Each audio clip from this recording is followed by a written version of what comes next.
큰딸 이나와 둘째 예나 양을 키우고 있는 엄마 김자은 씨.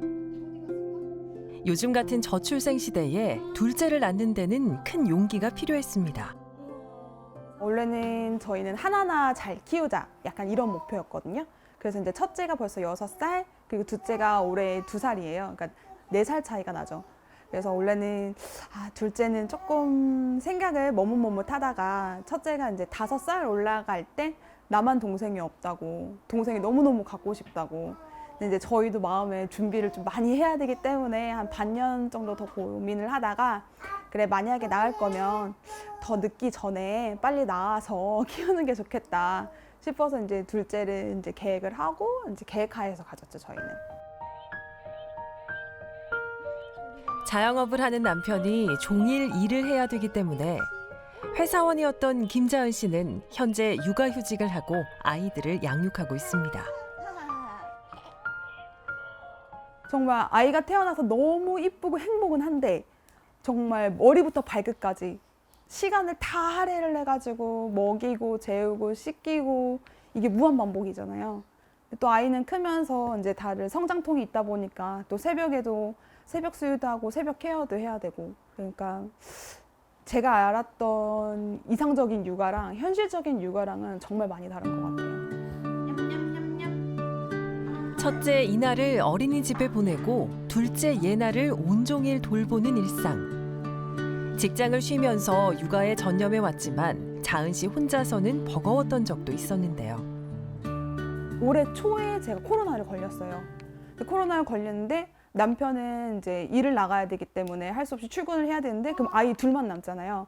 코로나 시국에는 부모가 코로나 걸리면 첫째는 유치원을 등원을 하지 말게끔 요청을 했거든요. 그럴 때 조금 돌봄 서비스를 받을 수 있다면, 그러니까 잠깐만이라도 누가 와서 애들을 케어라도 좀 타임별로라도 해줄 수 있다면 조금 더 이제 너무 부모님께만 의지하지 않고 그 시간을 보낼 수 있는 거에 대한 좀 아쉬움이 있었죠.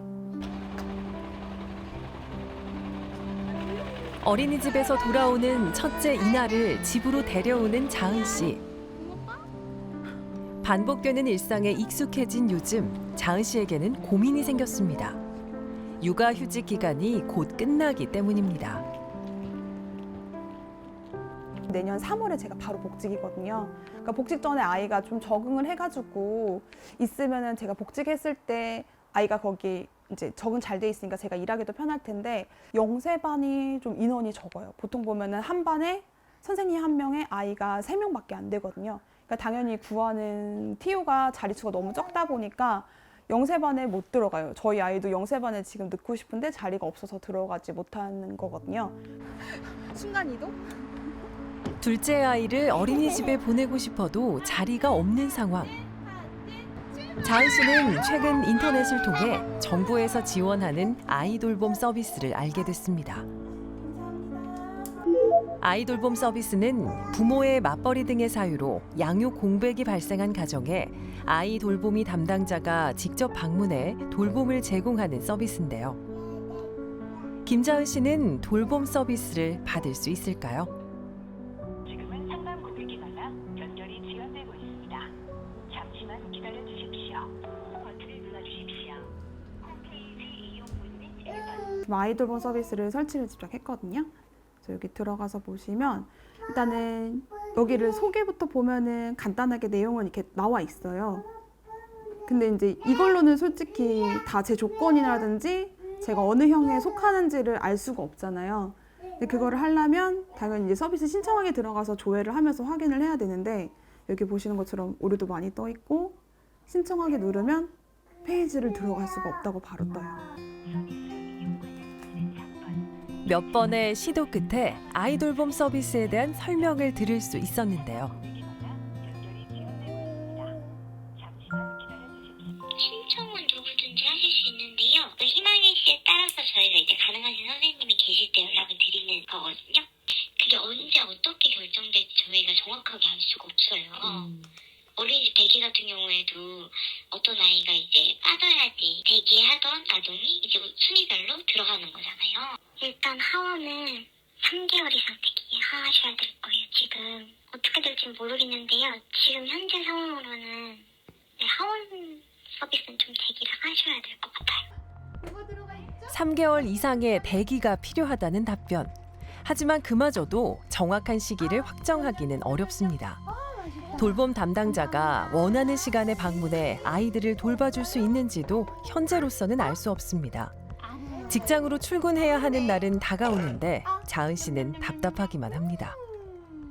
일단은 이런 지원 정책이 있는다는 것도 많이 홍보가 안 돼서 이런 거 잘 알지도 못했고 이제 우연치 않게 알게 됐는데 이제 그거에 대해서 알아보려면 정말 뭐 상담원하고 통화도 안 되고 제가 이제 뉴스에서 봤던 정책보다는 조금 더 많이 번거로운 게 많은 것 같아요.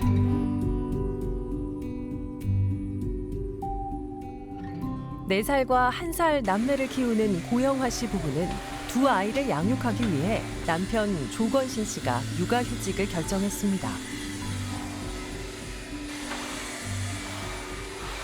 아기가 둘째가 좀 많이 아팠어가지고 그것 때문에 이제 병원 가게 되면 이제 특히 입원하게 되면 한 명이 상주에 있어야 되는데 이제 그런 첫째 케어할 아이가 없어가지고 그것 때문에 육아휴직을 좀 했었습니다.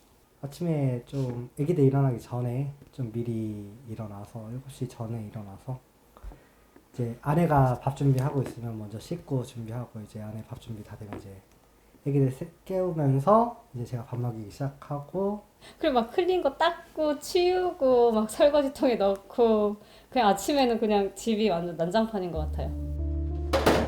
남편의 육아휴직으로 부부는 당장의 돌봄 부담을 덜었지만 이 시간도 얼마 남지 않았습니다. 남편의 복직 시기가 다가오고 아내는 곧 재취업을 해야 하는데요. 맞벌이를 계획한 부부는 앞으로 아이를 어디에 믿고 맡겨야 할지 고민에 빠졌습니다. 아이를 보낼 어린이집을 찾지 못했기 때문입니다. 만 0세 보내려고 했는데 이쪽 아파트 내에서는 3명을 뽑았어요.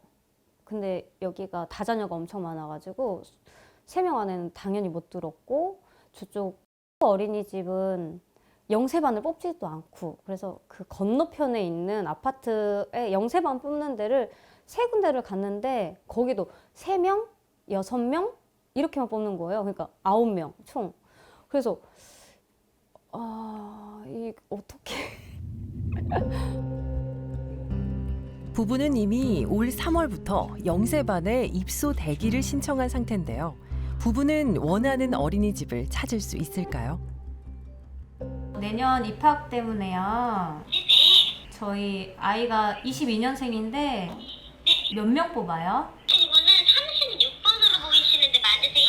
아니 입수 대기 순번 36번이라서 저희가 17명 모집하고 있거든요. 아, 네. 그것도 정리를 하고 있는 중이라서 네.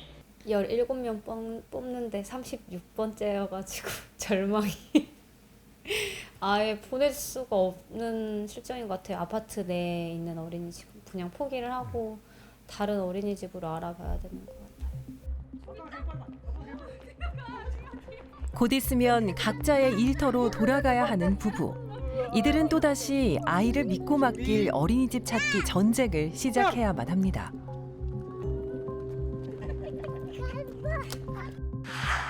조사 결과 전국 3만여 곳의 어린이집 중 0세반이 없는 곳은 전체의 42%. 국공립 어린이집이 적은 상황에서 대부분을 차지하는 민간 어린이집은 영아반 운영조차 힘든 상황입니다. 만 0세반은 선생님 1명이 아이들을 3명 볼 수 있도록 되어 있는데 민간 가정 어린이집은 지원이 없다 보니까 그 부분으로 저희가 굉장히 어렵고 양육과 돌봄의 부담은 이들만의 걱정이 아닙니다. 결혼을 앞둔 청년 세대와 신혼부부들도 이 문제를 심각하게 고민하고 있습니다. 저도 회사를 다녀야 되고 직장을 그만둘 수가 없단 말이에요. 제 남편도 회사를 계속 다녀야 되는 거고 또 애는 키우고는 싶은데 내 양육할 자신은 없다. 남편이랑 제가 직장 생활을 하고 있어서 당장 이제 복귀를 하면 아이를 돌봐줄 사람이 없는 게 가장 큰 문제인 것 같아요. 작년에는 올해였고 올해는 내년인데 내년에 또 내년이 될까 봐 걱정이에요. 이런 양육과 돌봄의 어려움은 실제 저출생의 주요한 원인으로 꼽히고 있습니다.